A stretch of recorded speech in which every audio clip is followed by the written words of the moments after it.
A few weeks ago, I had the great pleasure of watching the 2017 independent film of J.B. Priestley's An Inspector Calls. I enjoyed it immensely, and I'd like to just present a short review of what I thought of it, the impressions it gave me.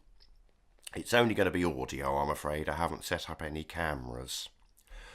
What I want to do primarily is avoid too much comparison with the recent BBC film we had in 2015, as I see this production as completely different to that. But I will mention it at the beginning in praise of the new version, in the sense that you personally gave me what the BBC didn't. What you gave us was a film version of J.B. Priestley's classic play.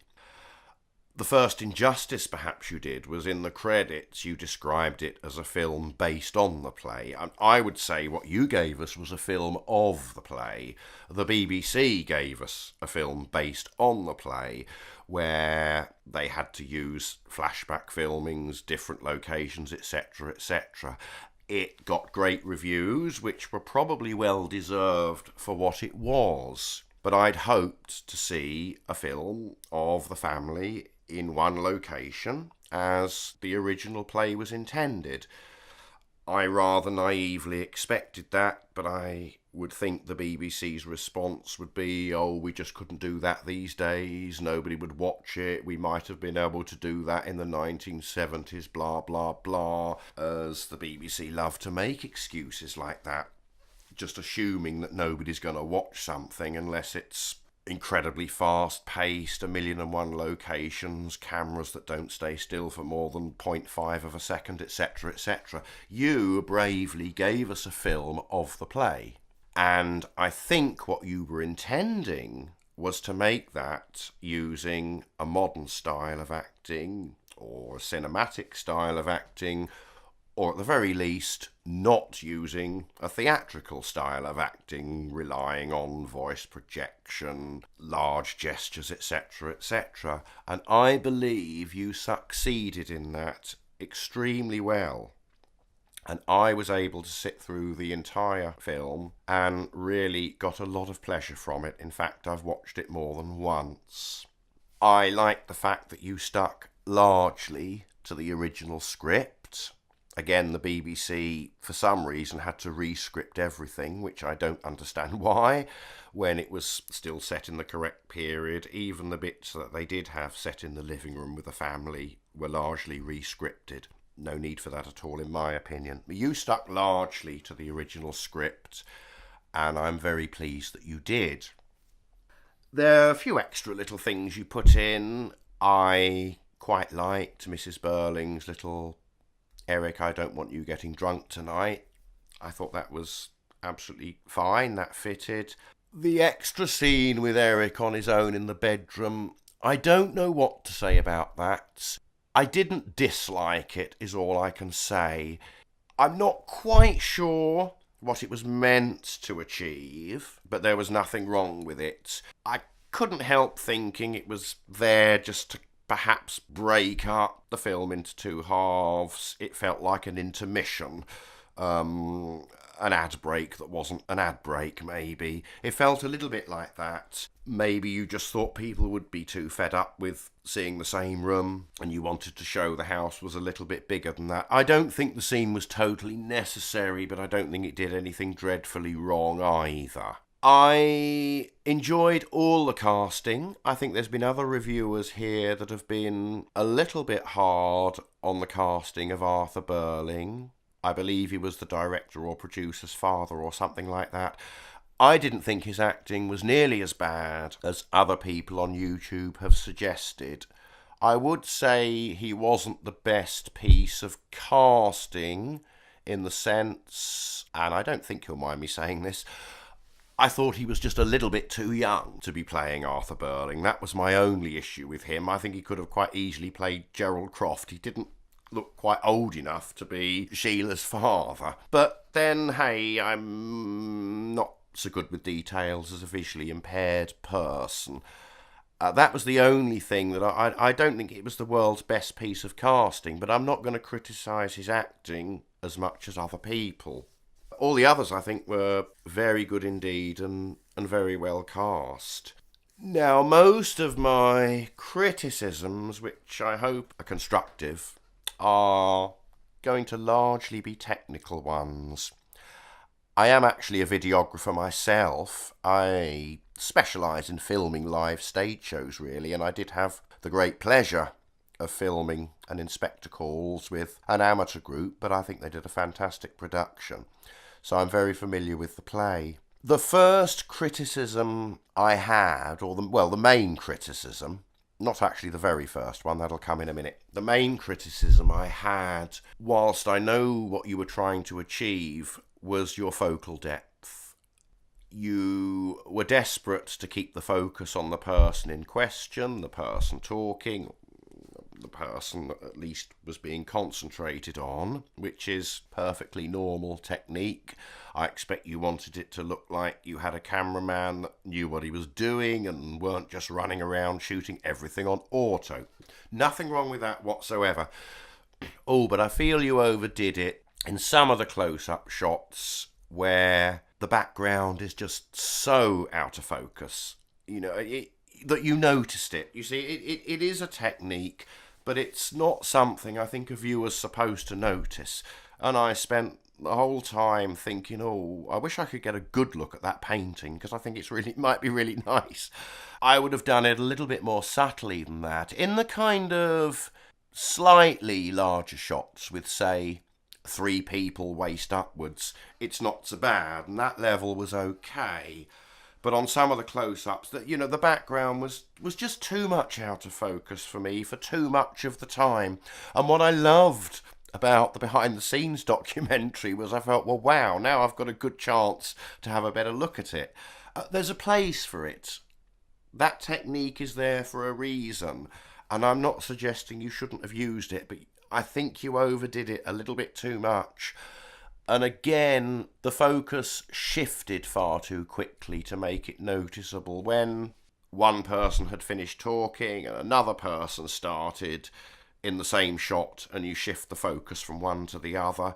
Yes, again, we see that a lot on TV, but it changed so quickly that you really noticed it. The example that comes to mind the most for me was when Arthur Burling has that line to Sheila, just when Sheila's broken up the engagement, given him the ring back, and he says, Sheila, I'm not defending him, but you must understand a lot of young men. Okay, it looks to me like he's saying the wrong line at the wrong person, because he says that line, it just cuts to him in a long shot. We haven't heard anything from him for ages. I'd kind of forgotten he was even in it.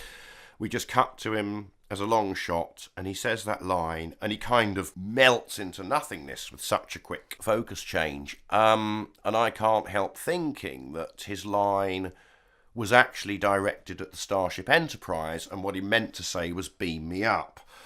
If you ever considered a re-edit, you might want to think of getting rid of that line. That's just, I just thinking you really, really overdid that. And there were so many times where I really just wanted a little bit of a better look at what you got in there. It was a beautiful location you had, and I just think you overdid it. I'm not suggesting that you should have had everything in crystal clear focus all the time, because I know the effect you were trying to create.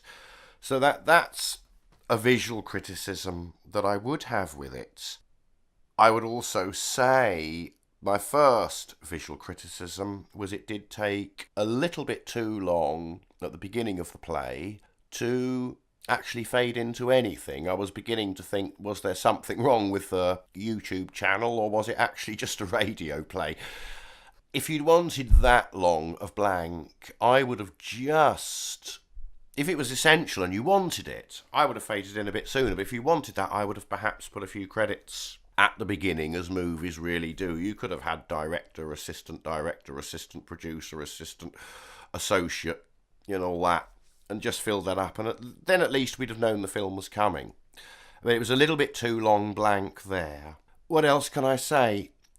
I should move on to sound in a minute, if there's anything else I can say visually first. I did like the costumes, the makeup. I liked the location. I liked the use of the location. So apart from too much of it out of focus too much of the time, the only part I didn't like, that I think looked awful, I don't know whether it was part of the location or not, there was too much with that rather horrible looking curtain in the background, that large curtain. I don't know whether that's part of the location and in reality is some very valuable, expensive velvet curtain, or whether it's something that you had to drape over because maybe that part of the location was the modern fitted kitchen or the internet cafe or something that you just had to block off.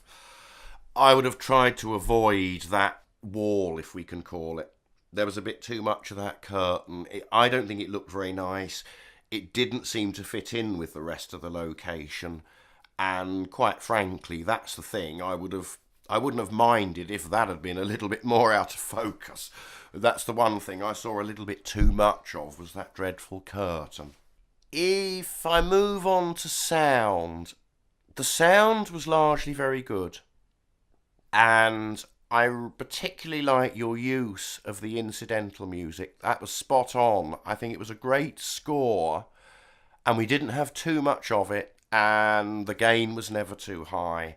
It was just the right amount. If we'd had nothing throughout, it would have lacked something. Hey, it's a full-length film at the end of the day. It needs some music. But you could have overdone that so easily. You didn't. We just got the right amount of music at the right time, and it really did help create the cinematic atmosphere without distracting from any plot elements. I think the incidental music, what you chose, the amount you used it, the levels, absolutely spot on. I did have some issues with the sound of some of the dialogue, and it might be similar to the focus thing. It might be you were trying to create a certain effect, and I think sometimes you relied on the microphone too much. Now, if we got close-up scenes, the sound was fine. There were some scenes, even some lines with the inspector. I can't remember exactly where it was now. There was one bit I really had a problem hearing him. Yes, he was further away. And it may be that you wanted a sense of realism. If somebody's further away in reality, they need to sound like they're a bit further away. Absolutely nothing wrong with that. But I believe you can't rely on microphones to do all that kind of thing for you. And you do need a proof listen.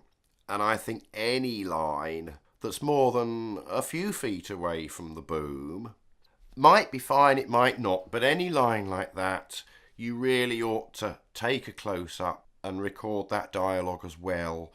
So you've got a good, clean one to use for dubbing if the actual film one doesn't come out quite as well as you'd like. I'd say it was always a good idea to have a re-recording of it for dubbing. I know that can be fiddly, dubbing, and like I said, you don't want everybody to sound the same. If somebody's further away, they might want to be a bit quieter. You might want a bit more acoustic noise. But you can, if you've got a clean one, if you've got a clean recording, you can always add that kind of thing in post. What I don't think you can do is rely on the microphone. Oh, that person's supposed to be 15 feet away, so if the microphone's 15 feet away, it doesn't matter because it's what we want anyway. Microphones aren't the same as human ears, and I certainly think there's a few lines that if only you'd had a clean recording of them, that you could have perhaps dubbed them on. A particular one I find when I'm recording stage shows, I've got this little Zoom microphone that I'm recording on here, and it generally does a damn good job. I set it up in front of the stage, in the centre, and it copes well with people, whether they're in front of it or even stage left or stage right, as long as they're facing the microphone or facing the front. As soon as they turn their head away, in other words, as soon as the back of the head is between the mouth and the microphone, then I lose it. And there's not much I can do with it about it, unless I invest in several of these microphones and put them all over the stage, which the production team might not want anyway.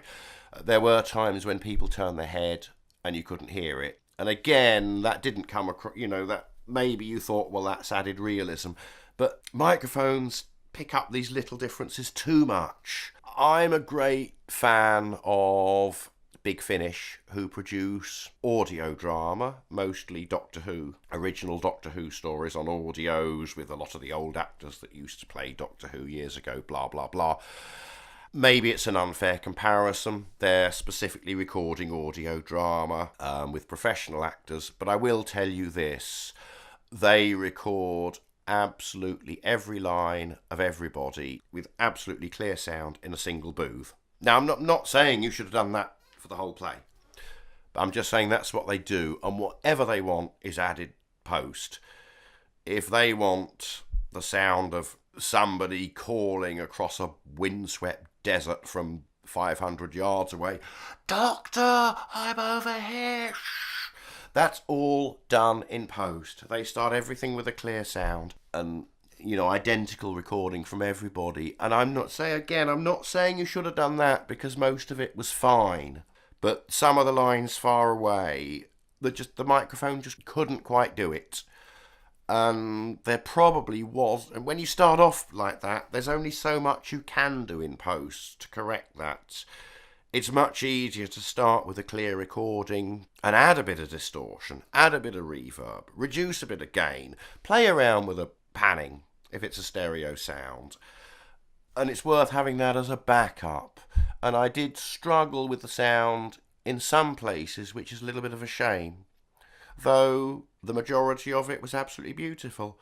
Back to your visuals again. I really think you got your exposure, light correction, not correct, whatever you call it, LUTs, lighting, creative use of colour correction, that's the sort of thing. I think all that was spot on. That all seemed to match up pretty well. I think you did incredibly well there. And that sort of cinematic, hazy effect that you had is not really my cup of tea, but I know a lot of these kind of films have it, and you got that really exactly how it should have been as well. So well done to all involved with things like colour correction. Again, it was only that so much out of focus that I had a problem with. I think it was a great, absolutely great version that you gave us. You stuck to the story, it all worked. It did work in its location, single location. It worked very well. It proved that you could do it. It made me more angry at what the BBC had given us. Yes, it can be done. I didn't stop watching just because it was all in one place. I wanted it that way, and you were brave enough to give us that. I like the exterior scene of just the inspector approaching. I mean, yes, that was completely out of place with the rest of it, but it emphasised that what was in the house was one family. Okay, Gerald wasn't family as such, but he was part of that. It was one insular group of people in their own world, and this inspector was coming in as a complete stranger from the outside. I liked that. I think possibly we could have seen the outside of the house, perhaps at that very beginning when I was saying you took a little bit long to fade in. Been a nice reason to have seen it twice. We would have had an idea of the sort of house, but we didn't know that actually until the inspector approached, did we? Perhaps the scale of the house. So I might have had an exterior shot at the beginning, possibly. But overall, it was a fantastic effort. I wish I had the chance to be involved in something like that in any way. And I hope there will be more coming, and I hope you've enjoyed listening to my thoughts on this production. I just found it on YouTube by accident, and I was so excited to see it, and I made sure I watched it properly on my large 42-inch television, as I would watch anything else. I don't want to watch things on a phone. If it's something I really like, I wanted to watch it as if it was on the TV. And I think it's absolutely incredible what you did. If there's a chance of doing any more, I would suggest you might like to consider another stage play which has a similar sort of cast size and never really been done on the screen since the 1945 film, though it's still popular on the stage and it's had many radio adaptations, and that would be Blithe Spirit, which is a Noel Coward play. You may know of it. I think that is crying out for a visual remake. It has the same kind of cast size, and I think a lot of the actors that you used would fit various parts in it. And it could also be filmed at the same location, and it's probably my favourite play, along with An Inspector Calls. I've been privileged to film both of them, but when I was watching yours, I was just thinking, oh, they could do Blithe Spirit in that location, and Arthur Burling could quite easily play the husband, and Sybil could play the wife, and Sheila could play the younger deceased wife as a ghost. You would need somebody to play the eccentric spiritualist woman, but you've got a great location for it, and that's something that is crying out for a remake. Just a suggestion. But anyway, well done to all involved. I have watched it more than once. I'm sure I'll watch it again. I will recommend it to others. But next time, let us see a little bit more of that set. It was a great set, location. It was a great location that you had there. And so that's really why I enjoyed watching the behind-the-scenes things so much. But it was a fantastic effort all round, and I'm going to stop now because I'll get already waffling and repeating things I've already said. But I did enjoy it immensely, and I hope this has been useful and given a few people something to think about. So thank you very much. All the best now.